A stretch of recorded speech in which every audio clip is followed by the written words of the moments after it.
자, 지금부터 15분 동안 여러분의 포트폴리오를 완전히 뒤집어 놓을 이야기를 시작하겠습니다. 혹시 이런 말 들어보셨습니까? 트럼프가 관세를 때리면 모든 한국 기업이 다 망한다. 또는 완전히 반대로 트럼프가 관세를 풀면 모든 게 다 좋아진다. 이거 둘 다 틀렸습니다. 훨씬 더 정밀하게 봐야 합니다. 오늘은 트럼프 관세 전쟁 속에서 누가 진짜 피를 보고 누가 고기를 챙겨 먹는지 그 구조를 완전히 분해해 드리겠습니다. 결론부터 말씀드리자면 같은 업종 안에서도 수혜주와 피해주가 극명하게 갈리고 있습니다. 마치 같은 길을 달리던 두 대의 차가 하나는 연못에 빠지고 다른 하나는 다리를 건너는 것과 같습니다. 이 차이를 모르면 그냥 도박입니다. 지금부터 그 차이를 하나하나 뜯어보며 여러분의 투자에 실제로 써먹을 수 있는 기준을 만들어 드리겠습니다. 많은 분들이 이렇게 생각합니다. 미국이 한국에 관세를 매기면 한국 수출 기업은 다 죽는다. 특히 자동차, 철강, 반도체 이런 대표 수출 품목을 만드는 대기업들은 무조건 피해를 본다고 믿습니다. 뉴스에서도 한국 경제 직격탄이라는 표현을 수도 없이 쏟아냅니다. 실제로 주식 카페에 가보면 현대차 망했다, 기아 접었다는 글이 넘쳐납니다. 또 반대로 트럼프가 관세를 완화한다는 소식이 들리면 모든 주식이 오른다는 단순한 낙관론도 있습니다. 이런 생각들은 마치 모든 병에 같은 약을 처방하는 것과 같습니다. 병의 종류도 환자의 체질도 무시한 채 무조건 진통제 하나만 먹으라는 겁니다. 감기에는 타이레놀이 맞을 수 있지만 맹장염에는 수술이 필요하듯이 관세의 영향은 기업마다 천차만별입니다. 실제 시장은 훨씬 더 촘촘하게 움직입니다. 어떤 기업은 관세 폭탄을 맞고 초토화되고 어떤 기업은 오히려 그 폭탄 덕분에 반사이익을 챙깁니다. 이 차이를 이해하지 못하면 여러분의 투자 성적표는 시장의 평균에도 미치지 못할 가능성이 높습니다. 심지어는 같은 자동차 업종 안에서도 현대차는 피해를 보고 LG에너지솔루션은 수혜를 보는 일이 실제로 벌어지고 있습니다. 자, 그럼 본질을 다시 정의해야 합니다. 트럼프의 관세 정책은 단순한 한국 때리기가 아닙니다. 이것은 철저하게 미국 우선주의에 기반한 글로벌 공급망 재편 전략입니다. 본질은 보복이 아니라 미국 내 생산을 유도하는 강력한 유인책입니다. 관세를 무기로 삼아 자국 기업들에게는 미국에 공장을 지어라, 해외 기업들에게는 미국에 투자하라고 강제하는 겁니다. 역사적으로 보면 1980년대 일본 자동차 업계가 미국의 수출 규제를 맞았을 때 도요타와 혼다는 미국에 공장을 지으면서 오히려 더 성장했습니다. 같은 원리입니다. 그러니까 우리가 봐야 할 것은 한국 기업인가 미국 기업인가라는 국적이 아니라 미국 시장 안에 공장이 있는가 없는가입니다. 미국 땅에 공장을 짓고 일자리를 창출하는 기업은 한국 기업일지라도 트럼프의 친구가 됩니다.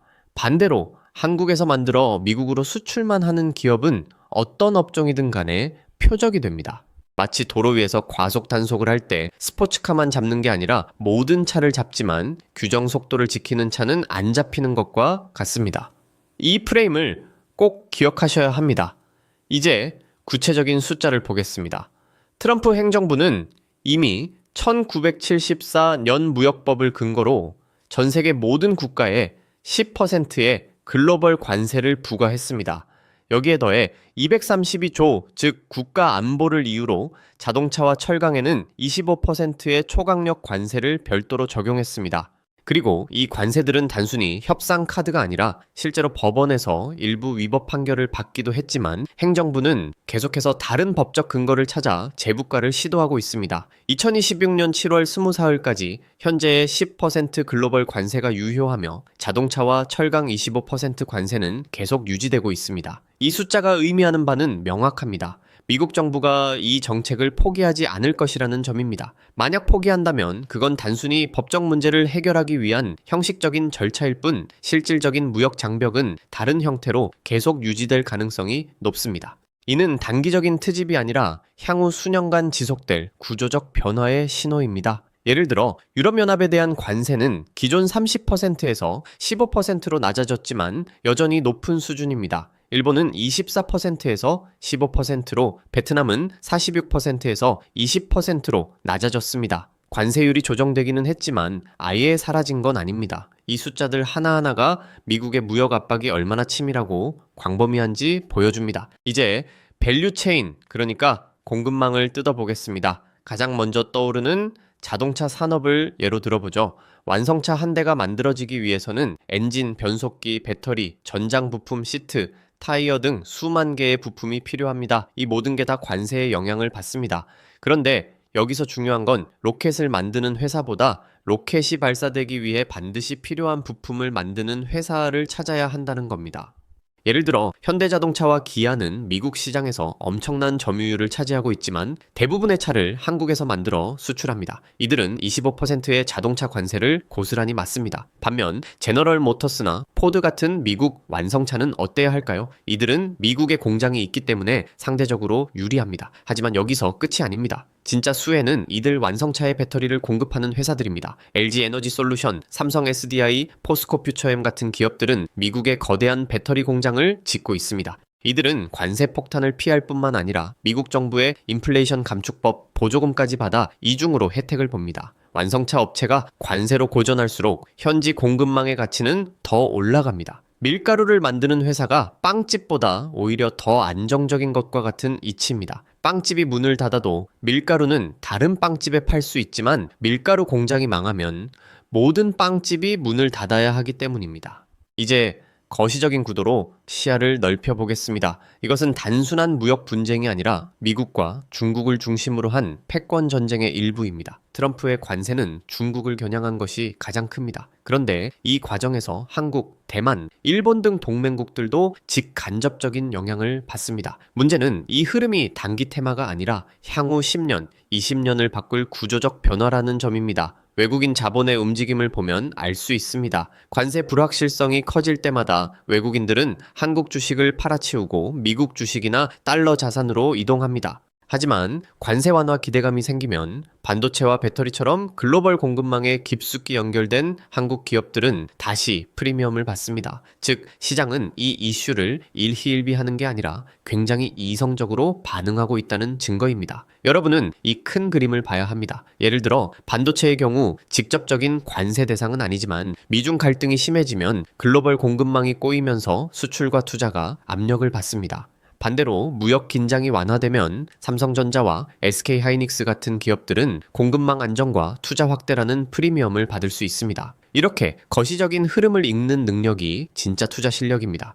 여기서 예상되는 반론을 먼저 들어보겠습니다. 에이, 그래 봤자 트럼프는 말을 자꾸 바꾸잖아. 오늘 관세 부과했다가 내일 철회하는 게 다반사인데 어떻게 투자하라고? 맞는 말입니다. 트럼프의 트위터 한 줄에 시장이 출렁이는 건 사실입니다. 하지만 이것은 전략의 변덕이지 목표의 변경은 아닙니다. 트럼프의 일관된 목표는 미국 제조업 부활입니다. 관세율이 조금 올랐다 내렸다 하는 것은 협상 전술일 뿐입니다. 방향성 자체는 바뀌지 않습니다. 또 다른 반론도 있습니다. 현대차나 기아도 미국에 공장이 있잖아. 메타플랜트, 엘라베마 공장 같은 거. 맞습니다. 하지만 현대차의 미국 생산 비중은 전체의 절반도 안 됩니다. 한국에서 생산해서 미국으로 가는 물량이 여전히 압도적입니다. 반면 테슬라는 미국에서 대부분 생산합니다. 포드는 멕시코 생산 비중이 큽니다. 완성차 업체 하나하나의 공급망 구조가 완전히 다르다는 겁니다. 그러니까 자동차주라는 이름표 하나로 통째로 매수하거나 매도하는 건 위험한 발상입니다. 진짜로 봐야 할 것은 그 회사의 차가 어디서 만들어지는지, 그 부품이 어디서 오는지입니다. 그렇다면 투자자가 봐야 할 구체적인 기준은 무엇일까요? 첫째, 미국 내 매출 비중이 아니라 미국 내 생산 비중을 봐야 합니다. 매출의 50%가 미국에서 나오더라도 그 물건을 한국에서 만들어 보내면 피해주의입니다. 반대로 매출의 30%만 미국에서 나더라도 그걸 미국 공장에서 만들면 수혜주가 될 수 있습니다. 둘째, 반복 매출이 발생하는 구조인지 확인해야 합니다. 예를 들어 반도체 장비 회사는 한번 팔면 끝이 아닙니다. 유지보수와 소모품이 계속 필요합니다. 배터리 소재 회사도 마찬가지입니다. 전기차가 팔리는 한 계속 납품이 들어갑니다. 이런 구독 경제와 유사한 비즈니스 모델을 가진 기업이 관세 리스크를 견디기 좋습니다. 셋째, 정부와의 연결성을 봐야 합니다. 미국 에너지부의 보조금을 받거나 국방부와 계약을 맺은 기업은 정치적 리스크에서 상대적으로 자유롭습니다. 예를 들어 미국 내 배터리 공장을 짓는 LG 에너지 솔루션은 미국 정부의 보조금을 받을 뿐만 아니라 관세가 줄어들면 원자재 수입 비용도 낮아져서 마진이 개선됩니다. 이런 기준에 부합하는 기업은 이름만 관세 수혜주라고 붙인 테마주와는 차원이 다릅니다. 물론 경고도 빼놓을 수 없습니다. 관세 정책은 언제든지 예상치 못한 방향으로 튈 수 있습니다. 예를 들어 10% 글로벌 관세가 갑자기 20%로 인상될 수도 있고 특정 국가에 대한 징벌적 관세가 추가될 수도 있습니다. 또 관세 완화 기대감이 주가에 선반영되어 있어서 막상 실제로 완화되면 재료 소멸로 하락할 위험도 있습니다. 특히 유상증자나 전환사채 발행 같은 악재가 겹치면 아무리 좋은 기업도 단기적으로 큰 조정을 받을 수 있습니다. 예를 들어 어떤 배터리 소재 기업이 미국 공장 증설을 위해 유상증자를 발표하면 단기적으로 주가는 급락할 수 있습니다. 하지만 중요한 건 이런 당위 변동성에 흔들려서 산업의 구조적 변화 자체를 부정하면 안 된다는 겁니다. 조정이 왔으니 이 산업은 끝났다는 생각은 가장 위험한 발상입니다. 긴 호흡으로 봐야 합니다. 3년, 5년 후를 내다보고 투자하는 시각이 필요합니다. 자, 이제 마지막 결론입니다.